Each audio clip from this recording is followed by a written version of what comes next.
سعودی وزیر خارجہ شہزادہ فیصل بن فرحان نے کہا ہے کہ ان کا ملک ایران کے ساتھ معاہدے تک پہنچنے کے لیے مذاکرات کو ایک اضافی موقع دینے پر امریکی صدر ڈونلڈ ٹرمپ کے رد عمل کو سراہتا ہے۔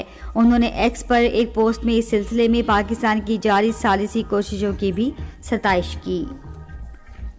ایران نے کہا ہے کہ وہ مشرق وسطی کی جنگ کے خاتمے کے لیے ثالث پاکستان کی جانب سے موصول ہونے والی تازہ ترین امریکی تجویز کا جائزہ لے رہا ہے۔ ایرانی وزارت خارجہ کے ترجمان اسماعیل بقائی نے ایک بیان میں ایران کے مطالبات کو دہرایا، جن میں بیرون ملک منجمد ایرانی اثاثوں کی واپسی اور ایرانی بندرگاہوں پر امریکی ناکہ بندی کا خاتمہ شامل ہے۔ روس اور چین نے بیجنگ میں چینی صدر شی جن پنگ اور روسی صدر ولادیمیر پوٹن کے درمیان مذاکرات کے بعد معیشت، توانائی، ٹرانسپورٹ اور بین الاقوامی تعاون کے شعبوں میں 40 سے زائد دستاویزات پر دستخط کیے ہیں۔ روسی صدارتی محل کے ایک بیان میں کہا گیا کہ دونوں ملکوں کے درمیان تصویراتی شراکت داری کے ایک نئے دور کا آغاز ہو گیا ہے۔ چائے کا آج عالمی دن منایا جا رہا ہے۔ اس سال دن کا موضوع ہے چائے کی صنعت کی ترقی اور شمولیت کو فروغ دینا۔ پاکستان کی block buster film the legend of مولا جٹ آج چین کے سینما گھروں میں ریلیز کی جائے گی۔ چین میں پاکستان کے سفیر خلیل ہاشمی نے بیجنگ میں منعقدہ ایک شاندار افتتاحی تقریب سے خطاب کرتے ہوئے کہا کہ یہ فلم دونوں ممالک کے درمیان ثقافتی تعلقات کو مزید مضبوط بنانے میں مدد دے گی۔ قدرتی آفات سے پیدا ہونے والی صورتحال سے نمٹنے کے پنجاب کے ادارے نے دریائے چناب میں سیلاب کا انتباہ جاری کیا ہے، کیونکہ بھارت کی جانب سے سالال ڈیم میں صفائی کا عمل شروع کیا جا رہا ہے۔ پی ڈی ایم میں پنجاب کے ترجمان کے مطابق گوجرانوالا، سیالکوٹ، گجرات، حافظ آباد، منڈی بہاؤالدین، فیصل آباد، جھنگ، ٹوبہ ٹیک سنگھ اور چنیوٹ کے اضلاع میں ہائی الرٹ جاری کر دیا گیا ہے۔ اور اب موسم۔ محکمہ موسمیات کی پیشگوئی کے مطابق آئندہ 12 گھنٹوں کے دوران ملک کے بیشتر حصوں میں موسم گرم اور خشک رہے گا، جبکہ جنوبی اور وسطی علاقوں میں دن کے وقت شدید گرم رہنے کا امکان ہے۔ تاہم بالائی خیبر پختونخوا، گلگت بلتستان، اسلام آباد، خطہ پوٹھوہار، کشمیر اور ملیخہ پہاڑی علاقوں میں تیز ہوائیں چلنے اور گرج چمک کے ساتھ بارش متوقع ہے۔ آج صبح ریکارڈ کیا گیا بعض بڑے شہروں کا درجہ حرارت: Islamabad 26 degree centigrade, Lahore 31، Karachi 29، Peshawar 25، Quetta 18، Muzaffarabad 23، Gilgit اور Murree 15 degree centigrade. Jammu, Pulwama, Shopian اور بارہمولہ میں موسم گرم خشک رہے گا۔ لیہ اور اننت ناگ میں مطلع جزوی طور پر ابرادور اور موسم خشک، جبکہ سری نگر میں خشک رہنے کی توقع ہے۔ آج صبح ریکارڈ کیا گیا درجہ حرارت: سری نگر، شوپیاں اور بارہمولہ میں 14 degree centigrade, Pulwama 15، Jammu 30، Leh 4 اور اننت ناگ میں 16 ڈگری سینٹی گریڈ۔ اقوام متحدہ میں پاکستان کے مستقل نمائندے عاصم افتخار احمد نے عالمی یوم فٹ بال اور فیفا ورلڈ کپ سے قبل منعقدہ ایک خصوصی تقریب میں اقوام متحدہ کی جنرل اسمبلی کی صدر اینالینا بیربوک کو پاکستان میں تیار کردہ ایڈیڈاس ٹرائناڈو فٹ بال پیش کیا۔ سوشل میڈیا ایکس پر ایک پیغام میں سفیر عاصم افتخار احمد نے اس تقریب کو پاکستان کے لیے انتہائی فخر کا باعث قرار دیا۔ امریکی صدر ڈونلڈ ٹرمپ نے ایران پر دوبارہ حملے شروع کرنے کے امکان کا اعادہ کرتے ہوئے ہندیہ دیا ہے کہ وہ آنے والے دنوں میں مذاکرات میں ایران کے رد عمل پر نظر رکھنے کا ارادہ رکھتے ہیں۔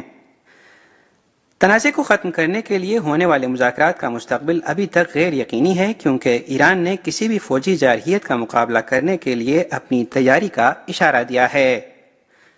ٹرمپ نے منگل کو وائٹ ہاؤس میں صحافیوں کو بتایا کہ امریکہ ایران کے ساتھ مذاکرات کر رہا ہے۔ انہوں نے کہا کہ ایران معاہدے کی بھیک مانگ رہا ہے۔ انہوں نے مزید کہا، مجھے امید ہے کہ ہمیں ایسا کرنے کی ضرورت نہیں ہے، لیکن ہمیں انہیں ایک اور بڑا دھچکا دینا پڑے گا۔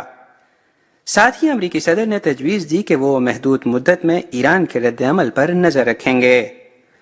دریں ایران کے نائب وزیر خارجہ کاظم غریب آبادی نے منگل کو سوشل میڈیا پر پوسٹ کیا کہ امریکہ کا کہنا ہے کہ اس نے مذاکرات کو ایک موقع دینے کے لیے ایران پر حملے عارضی طور پر روک دیے ہیں، لیکن انہوں نے نشاندہی کی کہ واشنگٹن یہ بھی کہہ رہا ہے کہ وہ کسی بھی وقت بڑے پیمانے پر حملہ کرنے کے لیے تیار ہے۔ انہوں نے کہا کہ یہ دھمکی کو امن کا موقع قرار دینے کے مترادف ہے۔ انہوں نے مزید کہا کہ ایران متحد، پرعزم اور کسی بھی فوجی جارحیت کا مقابلہ کرنے کے لیے تیار۔ بین الاقوامی جوہری توانائی ایجنسی IAEA کے سربراہ نے متحدہ عرب امارات میں ایک حالیہ ڈرون حملے کے بعد اس بات کا اعادہ کیا ہے کہ جوہری پاور پلانٹس پر حملے ناقابل قبول ہیں۔ متحدہ عرب امارات کے دارالحکومت ابوظہبی میں حکام نے اتوار کو اعلان کیا کہ ڈرون حملے سے ملک کے مغربی حصے میں برقع جوہری بجلی گھر کے ایک الیکٹرک جنریٹر میں آگ بھڑک اٹھی۔ IAEA کے ڈائریکٹر جنرل رافائل ماریانو گروسی نے منگل کو اقوام متحدہ کی سلامتی کونسل کے ہنگامی اجلاس میں صورتحال کی وضاحت کی۔ انہوں نے پلانٹ میں تابکاری کی سطح کو نارمل قرار دیا اور کہا کہ کسی کے زخمی ہونے کی کوئی اطلاع نہیں ہے۔ تاہم انہوں نے خبردار کیا کہ چونکہ بجلی گھر فعال حالت میں ہے، براہ راست حملہ ماحول میں تابکاری کے بہت زیادہ اخراج کا سبب بن سکتا ہے۔ گروسی نے یوکرین اور ایران میں جوہری تنصیبات کا حوالہ دیتے ہوئے اس بات پر زور دیا کہ جوہری بجلی گھروں کو بین الاقوامی انسانی قانون کے تحت تحفظ حاصل ہے۔ G7 یعنی گروپ آف 7 کے وزرائے خزانہ اور مرکزی بینکوں کے گورنروں کے 2 روزہ مذاکرات پیرس میں اختتام پذیر ہو گئے ہیں۔ انہوں نے ایک اعلامیہ جاری کیا ہے جس میں ایران جنگ سے پیدا ہونے والے اقتصادی خطرات اور مصنوعی ذہانت یا AI کے نئے ماڈلز سے لاحق ہونے والے خطرات سے نمٹنے کے لیے تعاون پر زور دیا گیا ہے۔ بیان میں یہ بات زور دے کر کہی گئی ہے کہ ایران سے متعلقہ صورتحال کے سبب اقتصادی ترقی اور افراط زر کے حوالے سے خطرات بڑھ گئے ہیں۔ بیان میں کلاؤڈ میتھوس جیسے اعلیٰ کارکردگی کے حامل نئے AI ماڈلز اور ان سے مالیاتی نظاموں کو لاحق ہونے والے خطرات کا ذکر بھی کیا گیا ہے۔ G7 نے کہا ہے کہ معلومات کے تبادلوں میں اضافہ کرنے اور بہترین عملی طریقوں کی نشاندہی کرنے کے لیے کام کیا جائے گا۔ G7 نے بظاہر چین کا حوالہ دیتے ہوئے کلیدی معدنیات پر بلا جواز یک طرفہ برآمدی پابندیوں کے بارے میں بھی تشویش کا اظہار کیا اور کہا کہ ان سے عالمی سپلائی چین میں خلل پڑتا ہے۔ ممالک کا یہ گروپ G7 کے اراکین اور ہم خیال شراکت داروں کے درمیان سپلائی چین کو متنوع بنانے کے لیے تعاون کو گہرا کرنے اور وسعت دینے کا ارادہ رکھتا ہے۔ نجی شعبوں کو بھی منصوبے میں شامل کیا گیا ہے۔ یونیفیکیشن چرچ کے نام سے معروف مذہبی گروپ کے لیکویڈیٹر یعنی تصفیہ کار نے جاپان میں اس گروپ کے متاثرین سے زر تلافی کی درخواستیں قبول کرنا شروع کر دی ہیں۔ مارچ میں ٹوکیو ہائی کورٹ کے فیصلے میں ملک کے اس گروپ کی مذہبی کارپوریشن کی حیثیت کالعدم ہو گئی تھی۔ عدالت کی طرف سے مقرر کردہ لیکویڈیٹر اب اگلا قدم اٹھا رہا ہے۔ لیکویڈیٹر بدھ کے روز سے اگلے 1 سال تک زر تلافی کی درخواستیں قبول کرے گا۔ تصفیہ کاروں کی ٹیم کا کہنا ہے کہ اس نے گروپ کے اثاثوں میں سے کم از کم 40 بلین ین یا تقریباً $250 ملین ضبط کر لیے ہیں۔ ٹیم کے مطابق یہ رقم تنظیم کے مالی کھاتوں سے متعلق لین دین کو معطل کر کے حاصل کی گئی ہے۔ توقع ہے کہ زر تلافی کے لیے درخواستیں دینے والوں میں وہ لوگ شامل ہوں گے جنہیں گروپ کے روحانی کاروبار سے نقصان پہنچا تھا اور وہ افراد بھی جنہوں نے بڑے بڑے عطیات دیے تھے۔ لیکویڈیٹنگ ٹیم کا کہنا ہے کہ وہ متاثرین کو معاوضہ دینے کے لیے مزید رقم حاصل کرے گی اور یہ فنڈز گروپ کی ملکیتی ایسی جائیدادوں کی فروخت سے حاصل کیے جائیں گے جو فی الحال زیر استعمال نہیں ہیں۔ ٹیم نے کہا ہے کہ 1 سال کی مقررہ مدت کے بعد زر تلافی کے دعوے قبول نہیں کیے جائیں گے۔ مبصرین کا خیال ہے کہ یہ متاثرین کے لیے معاوضہ وصول کرنے کا آخری۔ چین کے صدر شی جن پنگ اور چین کے سرکاری دورے پر موجود روسی صدر ولادیمیر پوٹن کے درمیان بیجنگ کے عظیم عوامی ہال میں ملاقات اور مذاکرات ہوئے۔ اس موقع پر شی جن پنگ نے کہا کہ حالیہ برسوں میں چین اور روس نے برابری، باہمی احترام، اعتماد اور مشترکہ مفاد کے بنیاد پر نئے دور کی جامع اسٹریٹجک شراکت داری کو مسلسل فروغ دیا ہے، جس کے باعث 2 طرفہ تعلقات ایک نئے مرحلے میں داخل ہو چکے ہیں، جہاں تعاون زیادہ مؤثر اور ترقی کی رفتار مزید تیز ہوئی ہے۔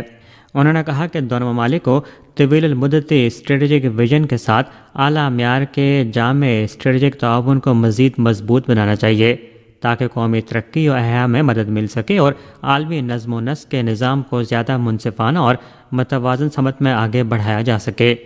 شی جن پنگ نے مشرق وسطی اور خلیج خطے کی صورتحال کا ذکر کرتے ہوئے کہا کہ یہ خطہ اس وقت جنگ اور امن کے درمیان ایک اہم مرحلے سے گزر رہا ہے۔ شی جن پنگ نے کہا کہ انہوں نے مشرق وسطی میں امن و استحکام کے تحفظ اور فروغ کے لیے 4 نکاتی تجاویز اسی مقصد کے تحت پیش کی تھی تاکہ عالمی برادری میں اتفاق رائے پیدا ہو، کشیدگی میں کمی آئے اور جنگ بندی و امن کی کوششوں کو تقویت ملے۔ صدر پوٹن نے کہا کہ دونوں ممالک کی مشترکہ کوششوں کے نتیجے میں روس اور چین کے تعلقات ایک غیر معمولی بلند سطح تک پہنچ چکے ہیں۔ روس چین کے ساتھ کثیر الجہتی تعاون کو مزید مضبوط بنانے کا خواہاں ہے۔ ایپیک رہنماؤں کے غیر رسمی اجلاس کے کامیاب انعقاد کے لیے چین کی حمایت کرے گا۔ انہوں نے مزید کہا کہ روس اور چین مل کر شنگھائی تعاون تنظیم کی حیثیت اور اثر و رسوخ کو مزید مستحکم کریں گے، جبکہ برکس میکانزم میں اتحاد اور تعاون کو فروغ دیں گے۔ پوٹن کے مطابق دونوں ممالک اقوام متحدہ کے اختیار کے تحفظ، تہذیبی تنوع کے فروغ اور عالمی نظم و نسق کو زیادہ منصفانہ اور متوازن سمت میں آگے بڑھانے کے لیے بھی مشترکہ کوششیں جاری رکھیں گے۔ ملاقات کے بعد دونوں سربراہان مملکت نے چین اور روس کے درمیان جامع اسٹریٹجک تعاون کو مزید مضبوط بنانے اور ہمسائیگی پر مبنی دوستانہ تعاون کو گہرا کرنے سے متعلق مشترکہ اعلامیے پر دستخط کیے۔ اسی روز شی جن پنگ اور ولادیمیر پوٹن نے افریقین کے درمیان تعاون سے متعلق مختلف دستاویزات پر دستخطوں کی تقریب میں بھی مشترکہ طور پر شرکت کی۔ اس سے قبل عظیم عوامی ہال کے باہر روسی صدر پوٹن کے اعزاز میں باقاعدہ استقبالیہ تقریب کا بھی انعقاد کیا گیا۔